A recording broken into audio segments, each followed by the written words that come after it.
আজ আপনাদের সাথে নিরামিষ একটা রেসিপি ভাগ করে নেব, মোচার রেসিপি। এটা ছাড়ানো একটু কষ্টকর হলেও তরকারি কিন্তু খেতে খুব সুন্দর হয়। তো চলুন দেখে নেওয়া যাক। এই যে লম্বা একটা স্টিক রয়েছে এটাকে বাদ দিয়ে দেব, আর এই সাদা অংশটা যেটা রয়েছে এটাকে বাদ দিয়ে দেব।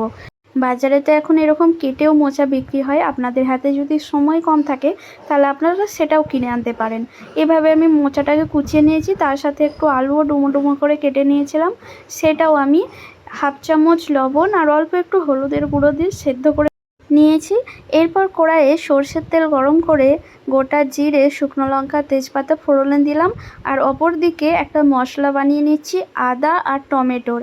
খুব একটা মিহি পেস্ট এখানে না হলেও চলবে, তাই এটা আমি হামানদিস্তাতেই বানিয়েছি, আপনারা চাইলে মিক্সিতেও করতে পারেন। এরপর ওই ফোড়নটার সাথে আদা আর টমেটো বাটাটা দিয়ে দিলাম, দিয়ে এটাকে ভালো করে কষিয়ে নেব।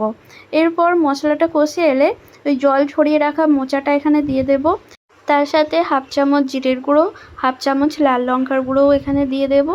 আপনারা চাইলে এখানে হলুদের গুঁড়োও দিতে পারেন যদি হলুদটা সেদ্ধর সময় কম মনে হয়, আর লবণটাও আপনারা চেখে দেবেন। ভালো করে কষিয়ে নিয়ে হাফ চামচ ঘি আর হাফ চামচ চিনি দিয়ে নামিয়ে নেব। তৈরি হয়ে গেল মোচার ঘন্ট।